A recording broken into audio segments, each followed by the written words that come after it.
Halo teman-teman investor semuanya, semoga bahagia dan sehat selalu. Di kesempatan kali ini, saya akan coba membahas PT BFI Finance Indonesia Tbk. Seperti apa perusahaannya akan coba kita bahas setelah yang satu ini.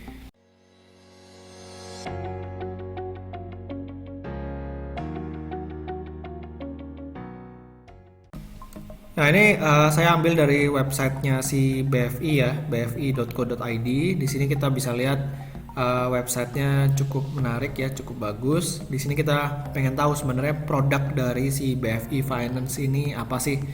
Nah jadi kalau misalnya kita lihat dari produknya, ini ada 4 produk utama, yaitu Collateral Financing Vehicle Car, ada Collateral Financing Vehicle Motorcycle, lalu ada juga rumah ya.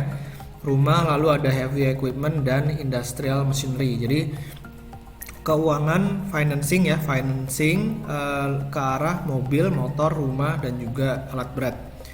Nah, lalu kalau misalnya kita mau apply kredit, di sini bisa langsung ada pilihannya guaranteed financing, ada yang mobil, ada yang motor, ada house atau shop certificate, dan terakhir ada alat berat dan machinery. Nah, di sini kita bakal lihat kira-kira seperti apa si BFI ini ya dengan menggunakan Stockbit. Nah, di sini kita bakal langsung cari aja dulu ya yang namanya BFIN. Kita bakal lihat dari sisi financialnya terlebih dahulu. Nah, kalau dilihat dari sisi financialnya, kita lihat dari yang namanya income statement ya, dari annualnya. Nah, dari annual di sini kita bisa lihat bahwa kinerjanya si BFIN dari tahun ke tahun ini meningkatnya luar biasa. Dari 1,7 triliun menjadi 5 triliun dalam waktu 5-6 tahun ya.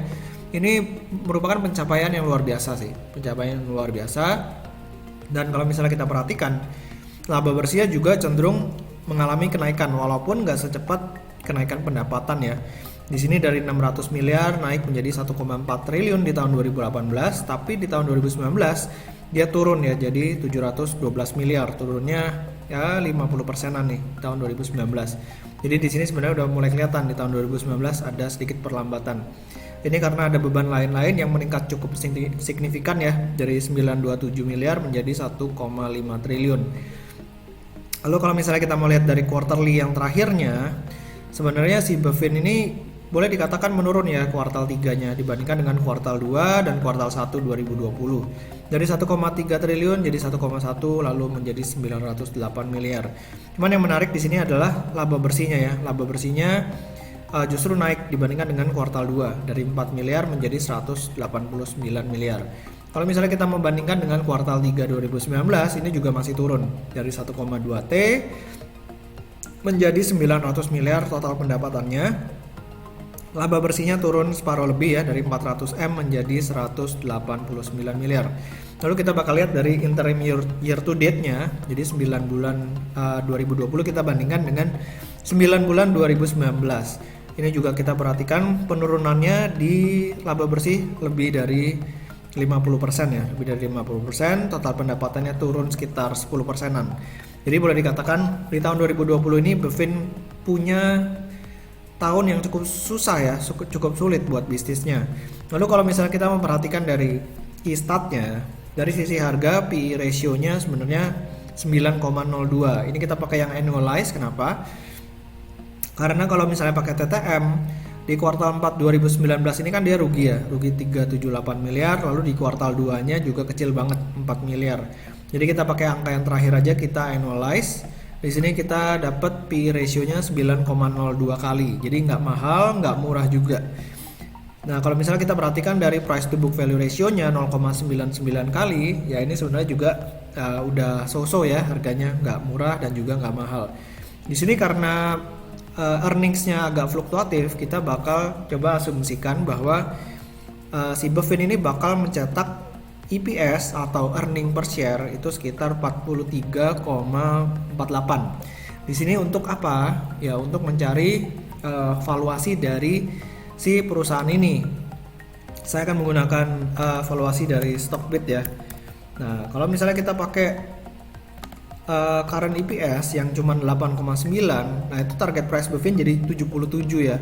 Cuman karena ada volatilitas di earnings-nya di kuartal 4 2019 dan di kuartal 2 2020, makanya kita bakal coba asumsikan earning per share-nya itu jadi 43 menggunakan yang annualized tadi. Nah, kalau misalnya kita udah rubah menjadi 43, target price-nya si Bevin ini menjadi 373 per lembar. Jadi kalau misalnya harga sekarang 392, ya otomatis sekarang udah agak kemahalan ya.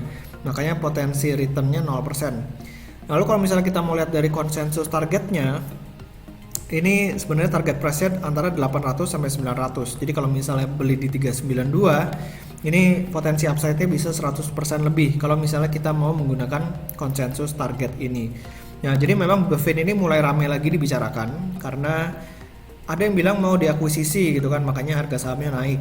Terus tiba-tiba beritanya menghilang, nggak ada kabar, akhirnya harga sahamnya turun lagi. Terus nggak berapa lama ada berita lagi Bevin mau diakuisisi lagi. Ya udah, habis itu harga sahamnya naik lagi, nggak berapa lama turun lagi. Jadi sekarang udah mulai stabil di kisaran 390, 380 sampai mungkin 400-an ya.